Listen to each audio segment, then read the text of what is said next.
Welcome, ladies and gentlemen, to the Silvers Connection. I'm your host, Ernie Silvers. Today, I have an amazing guest. I'm so excited to have Dr. Christopher Thornberg with us.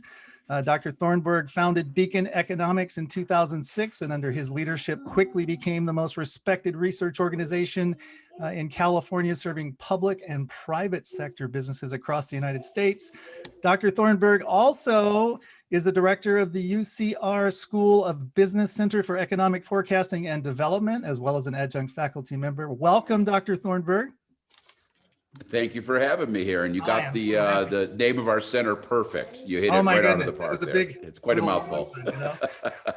Thank you so much for being with us. Now, the reason, again, we chatted a little bit before we started the show, but the reason we're here is to talk about our favorite topic, the economy, and that's what you do. Right.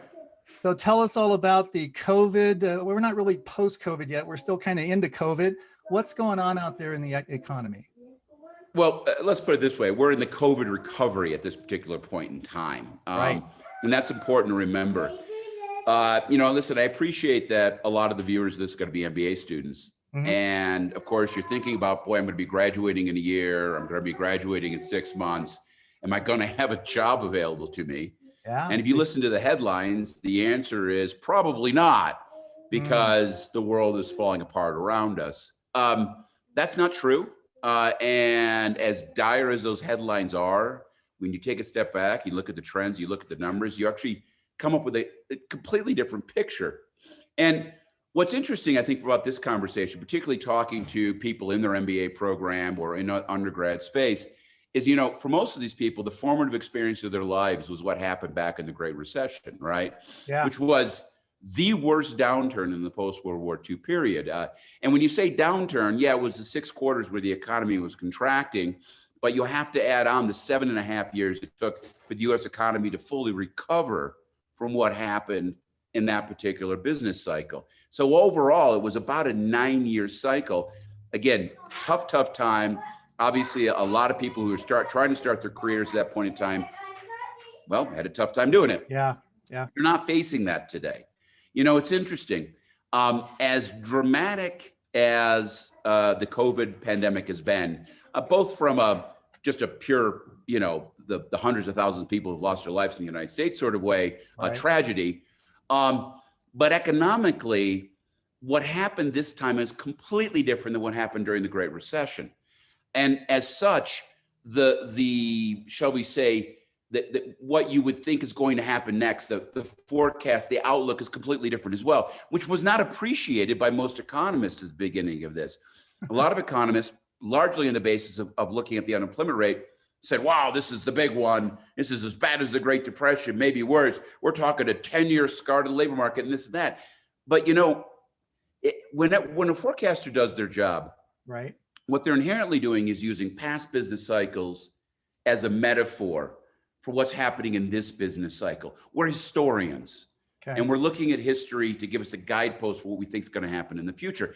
The problem here is what happened this time is so completely different than what happened last time that those lessons don't apply. And everybody had to approach it with that particular mindset. Mm-hmm. The key here is this. The Great Recession happened because of the collapse of the subprime bubble that preceded it.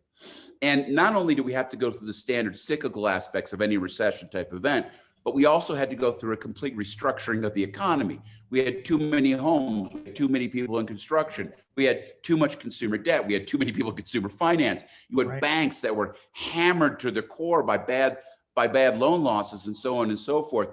And all these things together took years and years to heal from. What we're dealing with today, as tragic as it is a lot like a global natural disaster. And what history tells us is natural disasters don't have long-run consequences. They have incredibly intense short-run consequences, but they don't have long-run consequences because you don't have the restructuring of the economy. You don't have the buildup of excessive inventories of homes and cars and debt that you have to worry about. And indeed, as dramatic as this was at the beginning, this was the deepest recession we've ever seen. It was also the shortest. The recession began technically in March. The peak of the last expansion was in February. The bottom of this, the trough, as we say, the end of the recession was April. It was a 2-month recession. And since then, we've been in recovery mode. Now, are we all the way back? No, we're 80% of the way back, 85% of the way back at this particular point in time. It stalled towards the end of the year because we had a massive new surge of the outbreak. But coming into 2021, it's a different game.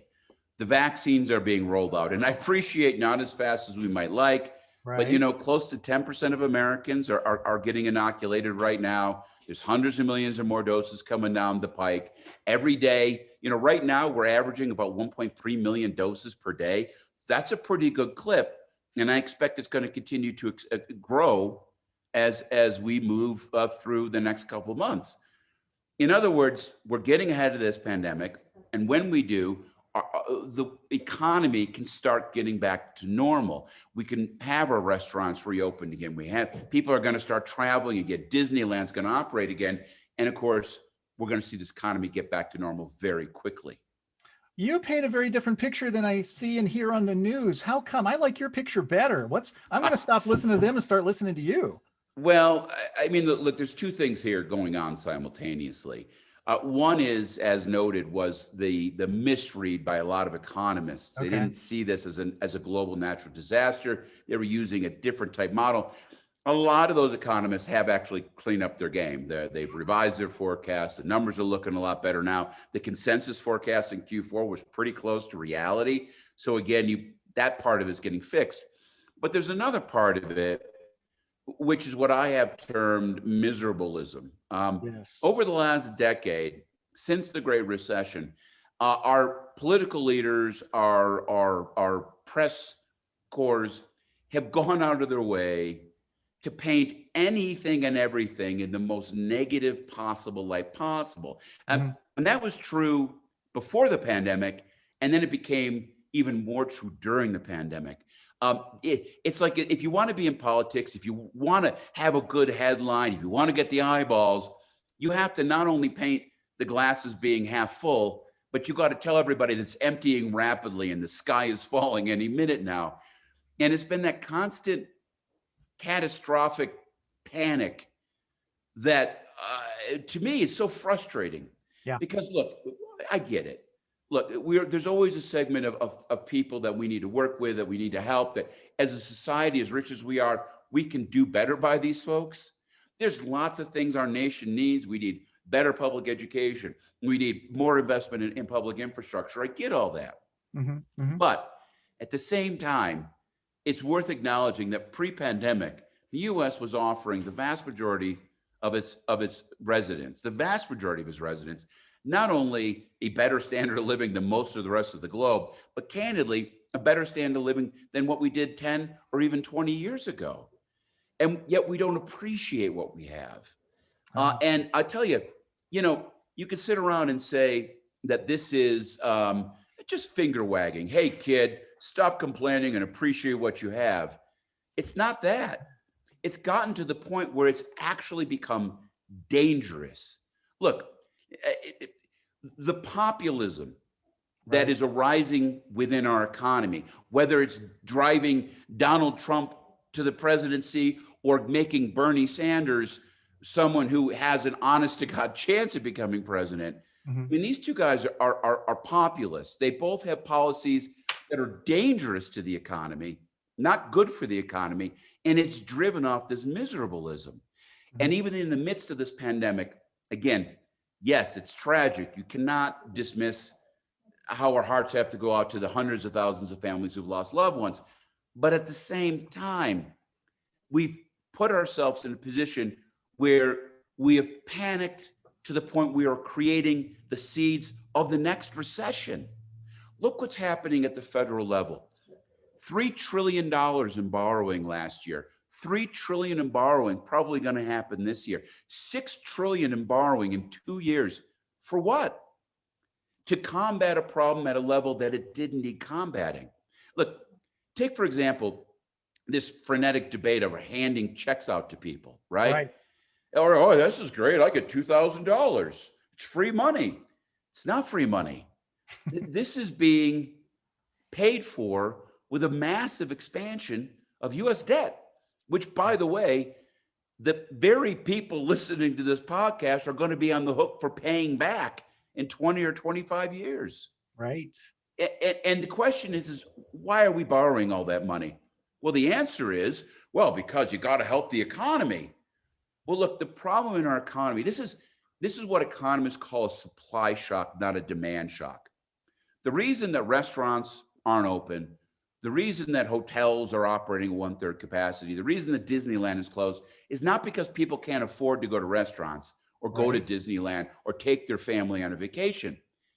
It's because you can't because of the pandemic. The restaurant's not open. Disneyland's not open. You can't go to hotels. Well, there's no point because nothing's open, right? You're not going anywhere. People are not spending money because they can't spend money. Now, by the way, they are still making money for the most part. The unemployment rate is still in the 6% range, which is pretty low. That means 94% of Americans are still working. And most of them are making as much money as they did pre-pandemic. Right. They can't spend money. That money's just going into the bank. We have never seen explosion of savings the way we've seen over the last year, driven that people can't spend money. And then the government's just giving them even more money. So we have a great bunch of money over here that's going to cause this economy to just explode when we finally get control of the pandemic. We're going to have a year of super fast growth. But again, only by blowing out the federal debt, by leaving massive amounts of debt for the next generation. This is one of the greatest intergenerational heists ever conceived in the history of the United States. The boomers have just mugged the millennials and Gen Z in a way that they don't seem to appreciate. Yeah. But being a boomer, I didn't play a part of that. So well, I want to go on record as saying I didn't do that. Fair enough. No, I hear you clear. And it's interesting though. They seem to be at least okay. Let me just make a statement and I'll get your response.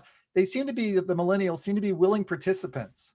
Though they seem to believe that yes, this is a good deal, not understanding that this debt's going to come due down the road. That we're kicking the can and they're going to have to pay the bill. Yeah, I hear you. And I'll tell you, it's funny. Post-election, there was a real famous pollster, Frank Luntz, convened like a session of 40 people, 20 Trump supporters, 20 Biden supporters, to just see how everybody's going to talk to each other post-election. Right. And it was a complete meltdown. These people were insulting at each other. They were yelling at each other. I mean, it really gave you pause as to just how divided as a nation we are. But what's amazing is the one thing that all these people could agree on is we definitely need $2,000 checks. Oh, okay. It's the one thing they all agreed on. I know, it's amazing, isn't it? But that's the mindset. It's free money. There's no sense of tomorrow in this world. We're so concerned with ourselves right now. We have no sense of history, have no sense of future. We have no sense of what I would call community obligation or community responsibility. Right. It scares me to death. Yeah, our worlds are pretty small right now. We only see really small. Us. So you have spoken about a problem in the household today. What's that biggest problem in the household today with regards to money? Well, too much of it, right? I mean, again, can you have too much? But not that it's a spending problem, right? And not that you can't spend. Exactly, you can't spend your money. Those who aren't buying fireworks with it, of course. But the rest of the folks, they can't spend it. Where's that money going? Savings. It's pure savings. Yeah, you've never seen so much household savings ever as you saw last year. Now, again, part of the buildup in savings was the fact that people saw their spending decline faster than their incomes. Right. Thus, savings overall went up. Then into the mix came government support. And don't get me wrong, I'm not saying all government support was bad. Right. The most useful support was unemployment insurance. Look, the people who are suffering are the people who can't work because of this supply shock. Right. How do you help those folks? Unemployment. We built this system after the Great Depression as an automatic stabilizer to help people through these tough times. Expanding that, extending that, great, all good things. But most of everything else they did didn't make a lot of sense. It was needlessly running up the national debt and just piling more money into savings. For example, of the $3 trillion in borrowing that occurred last fiscal year, that's at the federal level, 2.5 trillion of that more or less passed straight through into the banking system. We saw a buildup of $2.5 trillion in banking. Good Lord. So it didn't really accomplish anything. It's just sitting there waiting to be spent. And the conversation of, we desperately need another stimulus package, my argument will be, let's wait for the first one to work, because once you get control over the pandemic, that 2.5 trillion that's already built up is going to start coming out. For every dollar of lost income last year, the government put back $2.20. Think of that. That's how much money they put back into the system. Now, again, it's going to help this recovery. We're going to get going really quick, but at what cost to these next generations? Yeah. And by the way, it's not just the federal government who's bought into miserableism. It's the state government. Do you remember how important it is that we put a massive eviction moratorium into place, right? Mm-hmm. Right. Well, you have to.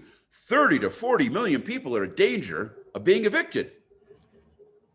There is zero data to back up that assessment. None.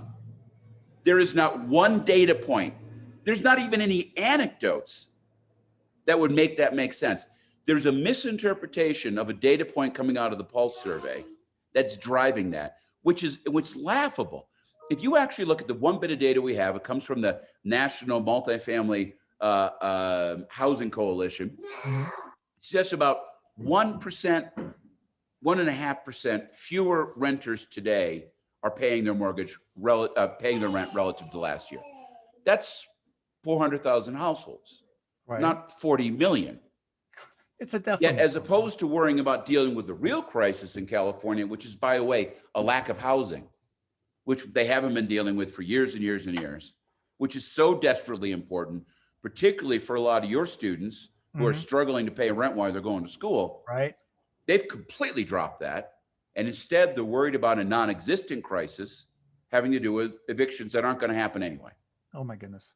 And again, you have to ask yourself, well, what are we thinking? And then there's the Federal Reserve, which is quantitative easing at a level that would have made Ben Bernanke blush.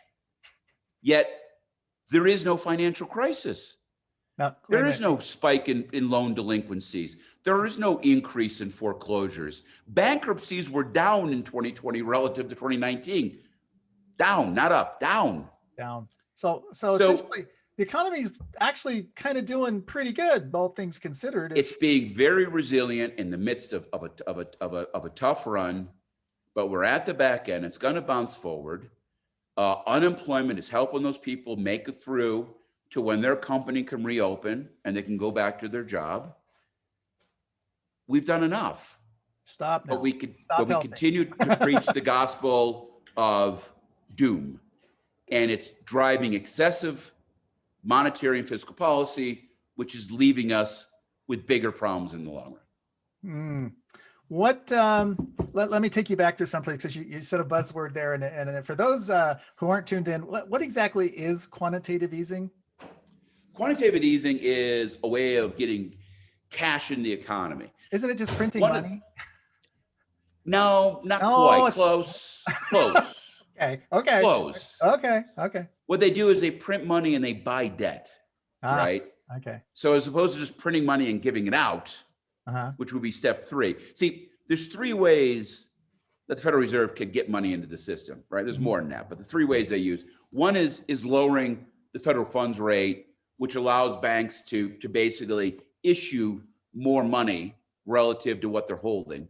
Okay. If that doesn't work, because it's kind of a fine metric, you go to quantitative easing, where you are buying debt from the banks, and then they can use that money to go out and lend, or you can buy debt from other financial institutions if you choose. And then last but not least, there is the helicopter approach. And Ben Bernanke was famously called Helicopter Ben, because he said, what if quantitative easing doesn't work? What if you buy all this debt off of banks, but the banks don't actually put it into the system? What do you do then? He goes, well, then you fly helicopters around, you throw $100 bills out. Now, mind you, you might want to stay away from the 405 in rush hour, because you're going to cause a bit of a mess. But, it's the idea of giving some extra money to offset what we would call greater demand for money. In the midst of tough times, people can get panicked and they can withhold cash. Then that can create deflationary pressures that can make the problem worse. It's Keynes all over again. Right. Getting money into the system offsets that problem and allows the economy to move forward at some basis. You can never fix the underlying problem 100%. Right. But what you can do is you can at least offset some of the secondary consequences of whatever shock created the recession in the first place. So it's correct to achieve the maximum desired value or desirable outcome, right? Well, again, you're just trying to expand the money supply, but we're expanding the money supply to 25% year over year pace, which again is a crazy number, clearly inflationary. People don't talk about inflation anymore, right? Well, you know, is it done? Inflation really isn't an issue. Yeah, it's done, right? We've solved that. It's all over. It's like because again, take for example this conversation about this downturn. Everybody said it was going to be as bad as the Great Recession. Right. Well, look, I'll tell you, not to toot my own horn here, but in 2006 when I started my company, you know, before that I was working for the UCLA forecast, and I left in part because I had an opinion about the economy that wasn't shared by my co-forecasters at UCLA. And I said, look, real estate's a disaster. The debt market's a disaster. They're going to collapse. They're going to cause a recession. So I was one of those guys on the outside saying those things back then. And what was funny is back then, the story was, well, look, the last two recessions in the early 90s and the early part of that first decade of this century were so mild because, you know, us economists have figured it out. And you're like, what? No, every recession's different because of the cause of the recession, right? And what drove the Great Recession was that massive subprime bubble that was so scary, particularly with hindsight, when we had a chance to look under the hood at what Wall Street was doing to our economy. Right. And yet we let them get away with it because we forgot history, right? We just assumed it doesn't matter anymore because we have it all figured out. No, you have to look farther back in time. And again, go back to what you said about the small world we live in, how compressed our time frames were. I remember reading some quotes from Alexander Hamilton about building the US Constitution to deal with a populist president. Yeah. And you're reading this stuff. And this is a guy 200 plus years ago who saw clearly how we were going to start falling into the trap that we've fallen into over the last decade. And he built a system to be resilient. By the way, he knew that because he studied Greek democracies. He studied Roman democracies. He was a student of history. History is so important to keep in the back of your mind when you have any of these conversations. And as soon as you forget history, you're going to repeat it. Yep. Know that. We've heard that. Yeah. Oh my goodness. All right, let's touch on a couple topics. Sure. You kind of rolled your eyes on this too, but I think inquiring minds want to know, what about student loan forgiveness? Forgive my student loan debt. Is that a good idea? No. Thank you. No. Again, listen, a couple things here. Now, when we have this conversation, I first want to break the conversation into a few little parts, okay? Sure. Any kid who got suckered into going to a fly-by-night, for-profit Corinthian college disaster and got suckered into borrowing a bunch of money through a federal loan program, that debt should be forgiven. There's no doubt about it. Those people were swindled. Okay. They weren't given a proper education, period, okay? Right. So I don't want to talk about that. What I'm talking about is actual student loan debt for going to good schools and getting good degrees, okay? Right. And look, in our world, we have an opportunity to borrow to invest, right? If I want to build a building, trying to save that money is incredibly hard, but I can go to a bank, and if I give them a good business plan, they're going to be like, this is a great idea. Sure. You want to start your own company, you're going to go to a venture capital, you're going to give them a business plan. Oh, this is a good idea. We're going to help you with this. You should go to a student loan lender who says to you, hey, this is my plan. This is the school I'm going to go to. This is a degree I'm going to get. Hey, this is a good plan. This is going to pay for itself. Because guess what? For the most part, the best investment you can make is a college degree. And if you need to borrow money to do that, it will pay for itself ultimately, as long as you get that good degree that'll pay off in the long run. There are plenty of them. Okay. So the first thing first, there's nothing inherently wrong with borrowing money to make a good investment, and a good college degree is a good college investment. Number two on this, of course, is the idea as to who's actually suffering by carrying student debt around. What people don't appreciate is the vast majority of student loan debt is attached to doctors and lawyers and people who are making tons of money because they got solid graduate education at a very high price, and they're making tons of money. Just forgiving student loan debt willy-nilly is insanely regressive. You're helping the highest income people around us, which is not what you're supposed to do. Now, mind you, the plan they're currently talking about is just cutting off the first $50,000 because there is the appreciation that, you know, most of this debt is held by these people at the other end. So, you know, look, if you're talking about the first $50,000, it isn't that big of a deal. Isn't that regressive? Maybe it isn't that bad of an idea, but let's go the next step. Because what about all those families that did work hard and they helped their kid through school, right? And those kids who went out there and busted their butt to pay off their student loans, right? Aren't we kind of undermining the idea of personal responsibility by doing this? Just a little. Aren't we kind of just a tiny bit, right? Yeah. Now, again, here, let's take also a step back, because I also want to acknowledge the other side of it, which is this. First of all, there's that swindle thing, but that really is a corner of a bigger problem. Look, I can tell you right now, if I walked into a bank and I said, hey, give me $10 million, I want to build a building. The banker isn't going to look at me and go, sure, kid, here's $10 million. Chase your dreams. Mm-hmm. Right. They're going to say, what's your plan? What kind of building? Who are the tenants going to be? What kind of money are you going to make? Where's your business plan? Where's your flow of funds? What's your returns? They're going to ask tons of questions. Yep. We don't do that for college investments. We just hand kids a check. I'm sorry. When I was 18, hell, when I was 28, no one should have given me a check for $50,000 ever.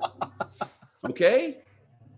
Without having a long conversation about what I was going to do with it. You don't hand a 21-year-old a credit card. No. Every parent knows this, okay? Look, these kids, if you're gonna borrow money, we need to apply basic underwriting systems to that borrowing process. Mm-hmm. Kids should have a plan. They should explain what they're gonna use it for. They should explain what degree they're gonna get. Yep. Because the reality is, if you borrow $200,000 to get a pre-K education degree, you're not going to be able to pay that money back. No. And you should be helped to avoid making that mistake. Yeah. There are plenty of smart people with plenty of good data out there to help you not make that mistake. So maybe at some level, we do need to go back in time and help those folks who made that mistake. Maybe we need to break the rules on personal responsibility this one time, but only in the context that we also rebuild the student loan system to a point where basic underwriting systems can be put into place to prevent future students from making these same mistakes. Yeah. Yeah. But my concern would be any reprieve would be the camel's nose under the tent. You know, the next thing you know, it just goes crazy. So I'm not. I hear you. I'm with you on that. We just sound like curmudgeonly old guys. In fact, when I applied, everybody's gonna be looking at us going, "Oh, boomer." Yeah, I know. Okay, boomer. Yeah. Well, when I applied for a student loan many moons ago, I was denied for an inability on paper to pay back. That's what put me in the military. There you go. Now the criteria for student loan is, are you breathing? So, you know, but it's not good. It's not right. You got there's a certain level of personal accountability has got to be there. What about free college tuition? Because that seems to be popular too. Everybody should get a free college education. No, of course. Again, no. Right. A little silly, right? It's an investment. Yeah. It's someone's paying for it. Somewhere, someone is paying for it. And when you disentangle who's paying for it from who's buying it, all sorts of problems arise. If you want to know what sorts of problems arise, just go look at healthcare. No, again, that's another show. We don't want to do healthcare. Exactly right. No healthcare. And look, the United States has the best university system in place in the entire world, in part because we pay for it. Now, again, caveat. I would actually argue when it comes to community colleges, there might be a conversation about what you're talking about. Yeah. They are a front line of helping kids who've been handed a substandard secondary education because of problems in our system. I would actually be okay if the state said, we're going to make community colleges tuition free. Yeah. I'd be okay with that. That would be the one place where I would change my view. I think there needs to be a plan. There needs to be accountability. It's not just, free ice cream, as they say. There needs to be a method to the madness in order to launch students into a career path. Absolutely. And again, in the end, that tuition is your investment in your future. Exactly. And if you're, and you need to be making the right decisions with that money. Yeah. We need to have a lot. Listen, I tell people this too, that anybody comes to me and says, what degree should I go for? What degrees pay off, right? And I say to them is forget it. Forget that. It's not a function of what degree. It's a function of what you learn in that degree. Yeah. And here's the real answer. What you need, if you want to succeed in today's world, you have to learn how to problem solve. Mm-hmm. You have to learn how to when a problem is handed to you, how do I deal with that? How do I solve it? How do I overcome that? And you can learn those skills in a lot of different parts of the university. Agreed. But I tell you what, if you're in a program where the vast majority of your classes are taking multiple choice questions, you're not learning how to solve problems. You're learning how to guess right. You're learning how to guess right. Exactly. It's about problem solving. And degrees that teach you how to solve problems are degrees that pay off handsomely in the long run. Yeah, because that's what we need out in the world, are people who can solve problems, not people who become part of the problem. Well, Dr. Thornberg, we're going to wrap this up, but last question. So we've talked about miserableism. I love that. Miserableism. We've talked about an economy that's sort of cocked and ready to go. What should we be doing to prepare for this economy? Look, a couple of things, right? And I'm assuming that most of the people I'm talking to right now are students. Yeah. So the first thing is solve problems. Figure it out, work hard. Yeah. Second thing is you're going to be able to find a job. Be patient. Next 6 months are still going to be wonky, you might say. Okay. But there is a back end to this, and there's going to be a lot of opportunity over the next couple of years, not just the next couple of years. One of the big issues what no one's talking about right now is one of the biggest problems in the US is a labor shortage, because between a lack of immigration and a big decline in childbirth, there's really not a lot of new growth in the labor force. Mm-hmm. So there's going to be plenty of opportunities out there for you. And getting that master's degree, learning those hard skills will pay off.